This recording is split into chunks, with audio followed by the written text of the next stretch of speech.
Assalamualaikum warahmatullahi wabarakatuh.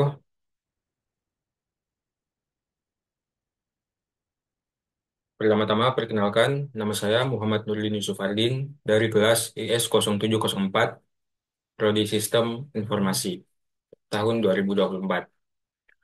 Pada kali ini, saya akan mempresentasikan hasil kerja saya, yaitu laporan ujian tengah semester dalam mata kuliah Sistem Basis Data. Saya dengan NIM 1020624300006. Baik, langsung saja. Pada bab pertama, saya akan membahas yaitu tentang ERD atau Entity Relationship Diagram. Yang pertama, penjelasan ERD. ERD atau diagram hubungan entitas adalah diagram yang digunakan untuk perancangan suatu database dan menunjukkan relasi antar objek atau entitas beserta atribut-atributnya secara detail. Berikut cara membuat ERD. Yang pertama, lakukan identifikasi dan tentukan seluruh entitas yang akan digunakan. Yang kedua, yang kedua, identifikasi dan menjelaskan relasi dari entitas. Kemudian yang ketiga, tambahkan atribut yang diperlukan. Dan yang keempat, lengkapi diagram. Pada presentasi kali ini saya akan lebih mempresentasikan tentang studi kasus yang telah ditugaskan pada eh, instruksi UTS yang telah diberikan kepada dosen pembimbing. Lanjut, di sini ada hasil perancangan ERD. Hasil perancangan sistem database untuk pembayaran sehat digambarkan dalam bentuk Entity Relationship Diagram atau ERD menggunakan Draw.io dan MySQL. ERD ini mencakup entitas-entitas dan atribut-atribut utama serta relasi antar atribut yang dirancang untuk memastikan pengelolaan dan data dapat berjalan secara terstruktur dan efisien.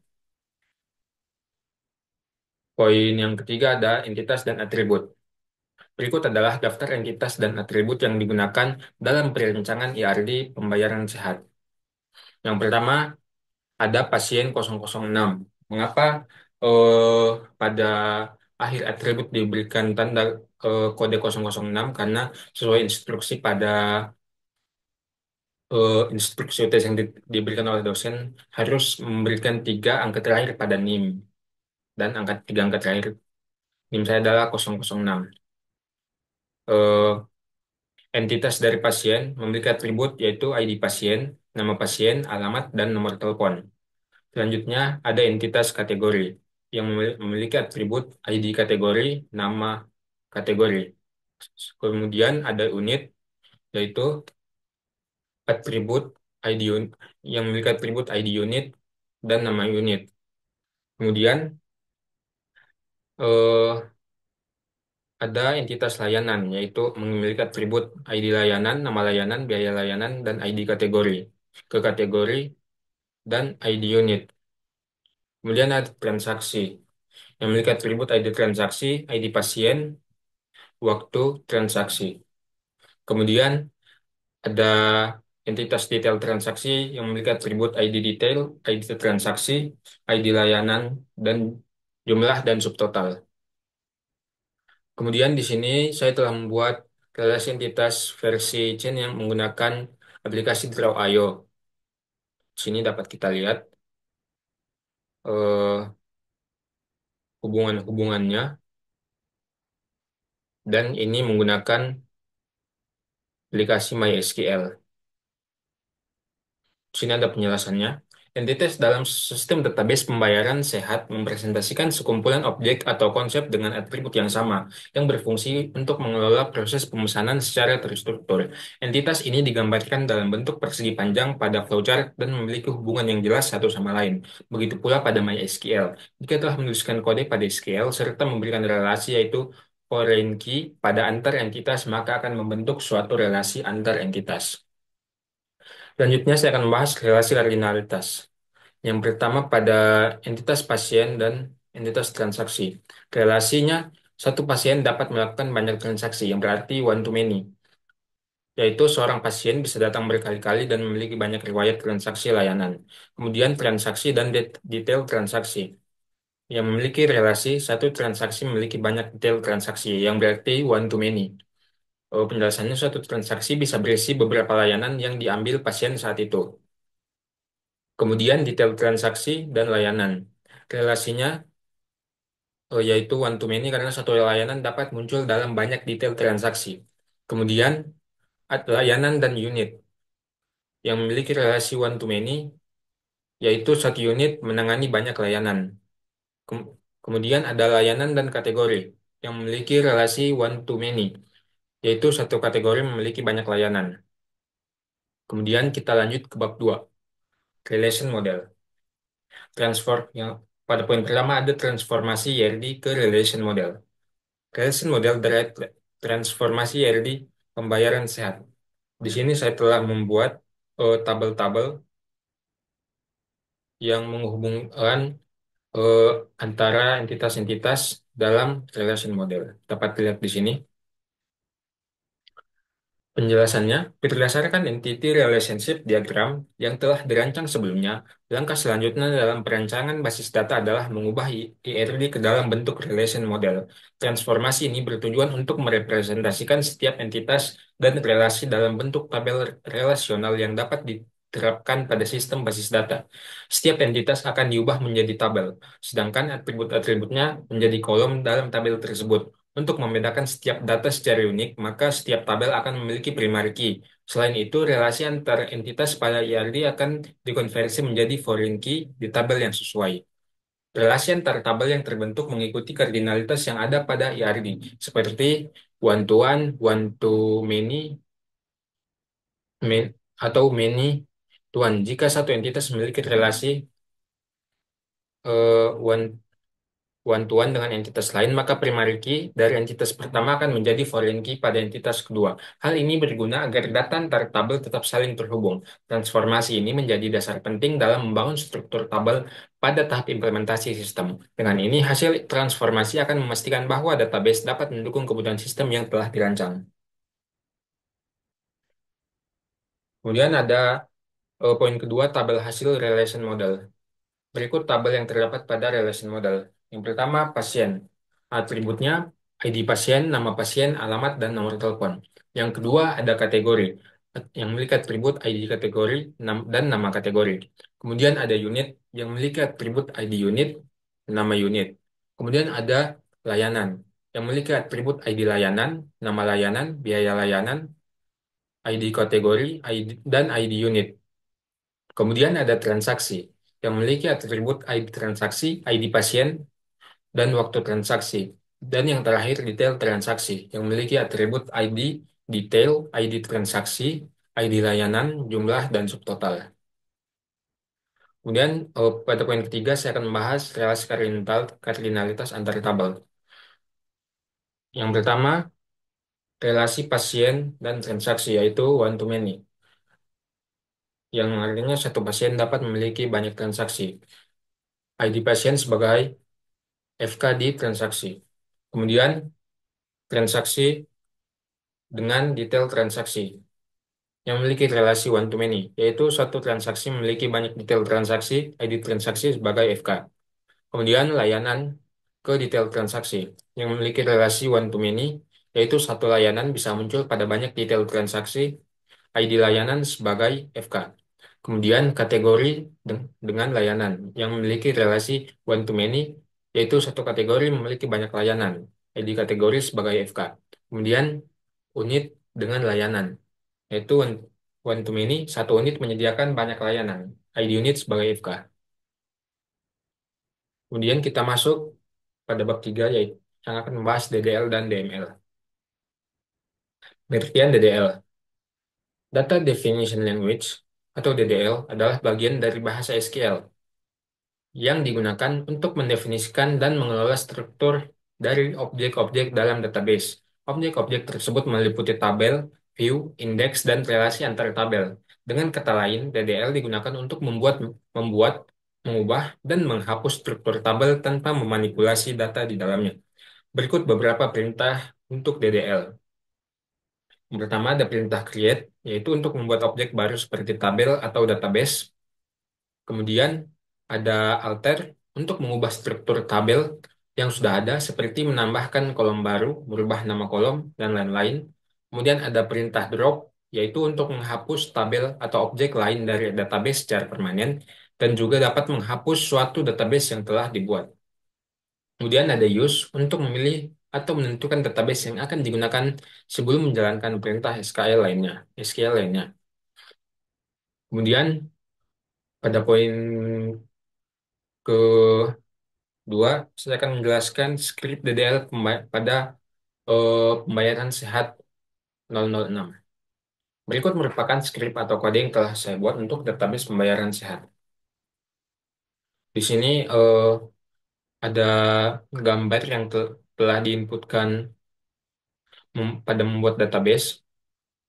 Di sini penjelasannya, pertama buat database terlebih dahulu dengan pada gambar membuat database dengan nama pembayaran sehat 006. Nah,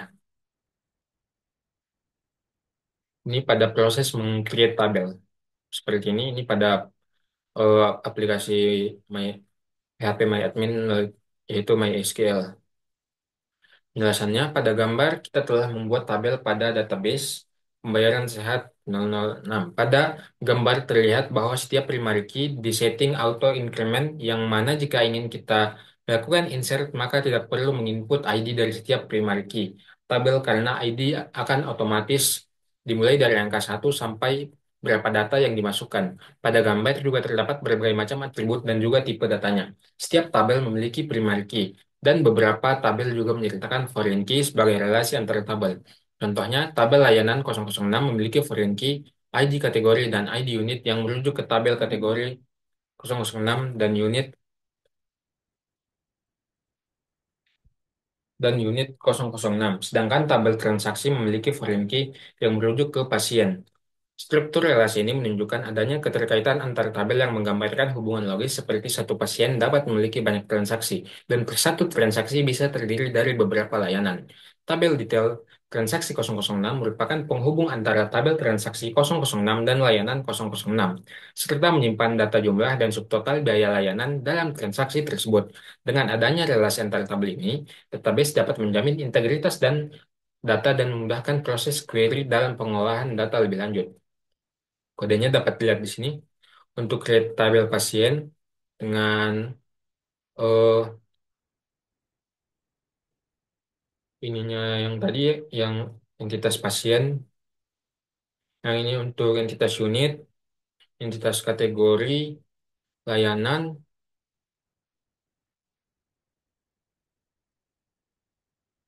ini untuk kode create table transaksi, ini dan detail transaksi.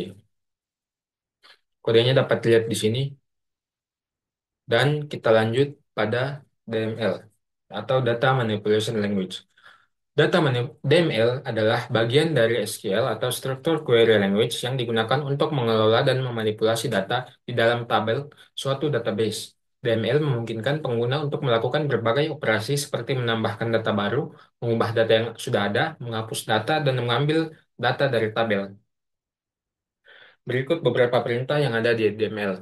Yang pertama ada insert, itu digunakan untuk menambahkan data baru ke dalam tabel. Ada update digunakan untuk mengubah data yang sudah ada dalam tabel. Ada delete digunakan untuk menghapus data dari tabel. Ada select digunakan untuk mengambil atau menampilkan data dari tabel. Kemudian di sini ada DML insert pembayaran pada eh, kode yang telah saya buat yaitu pembayaran sehat 006. Berikut ini adalah kode DML pada database pembayaran sehat 006 pada tabel pasien. Di sini kita masukkan kode yang tadi di atas satu persatu. Ini untuk tabel pasien. Tampilannya seperti ini, dan data pada tabel pasien akan tampak seperti ini. Adapun penjelasannya, perintah insert digunakan untuk memasukkan data baru ke dalam tabel pasien 009 dan seterusnya. Kemudian ada tabel transaksi. Sama dengan proses di atas, kita memasukkan kode yang tadi satu persatu. Lalu kita melihat di sini ada tabel transaksinya. Baik, mungkin penjelasannya akan saya percepat. karena waktu sudah terlalu lama, mungkin lebih dari 15 menit. Dan tabel dan untuk tabel unit itu sama seperti tadi, menggunakan kode yang di atas dan gambarnya seperti ini, dan untuk tabelnya tampilannya seperti ini.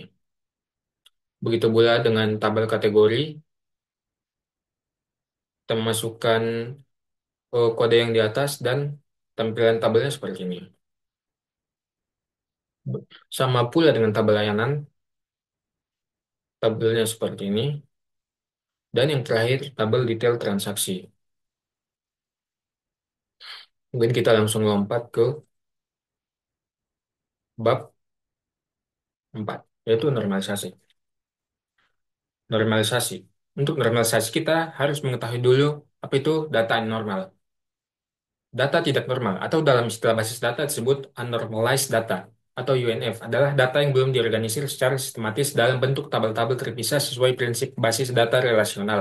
Data ini biasanya masih dalam bentuk mentah seperti yang sering kita temui pada file Excel, catatan manual, atau laporan yang memuat banyak informasi dalam satu baris. Nah, pada kali ini kita akan membahas pada data normal yang ada pada poin kedua instruksi UTS basis data. Nah, tabelnya seperti ini, dan kita langsung ke pembahasan.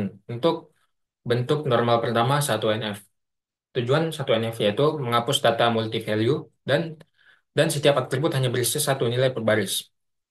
Tabel hasil 1NF seperti ini. Nah, di sini kita lihat masalahnya terdapat data redundan atau nama pasien dan waktu transaksi yang berulang. Kemudian kita lanjut ke bentuk normal kedua atau 2NF. Sebelum kita melanjut, kita perlu tahu syarat 2NF, yaitu yang pertama sudah 1NF, kemudian hilangkan partial dependensi atau atribut non-primer hanya tergantung sebagian kunci utama, misalnya kunci utama gabungan ID transaksi dan ID layanan. Kemudian nama pasien, waktu transaksi hanya bergantung ke ID transaksi, nama layanan, dan biaya hanya bergantung ke ID layanan. Tabel hasilnya seperti ini untuk tabel transaksi, tabel layanan, untuk tabel pasien, ini untuk tabel layanan, ini tabel transaksi, dan ke bentuk yang terakhir yaitu bentuk normal ketiga atau 3NF. Third normal form atau 3NF adalah salah satu tahapan dalam proses normalisasi basis data yang bertujuan untuk yang pertama menghilangkan redundansi data, meningkatkan integritas data, dan memastikan bahwa setiap atribut non-kunci hanya bergantung langsung pada kunci primer serta tidak memiliki ketergantungan transitif. Berikut adalah tabel 3NF.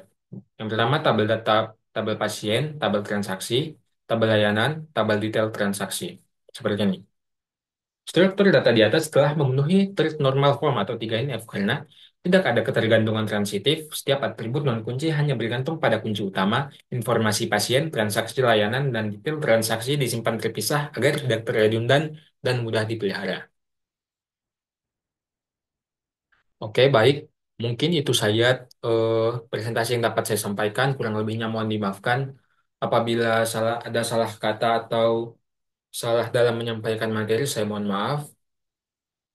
Atas segala kekurangan, sekali lagi saya minta maaf dan saya berterima kasih kepada eh, Ibu dosen, Ibu Anissa yang telah mengajarkan kami. Saya akhiri, wassalamualaikum warahmatullahi wabarakatuh.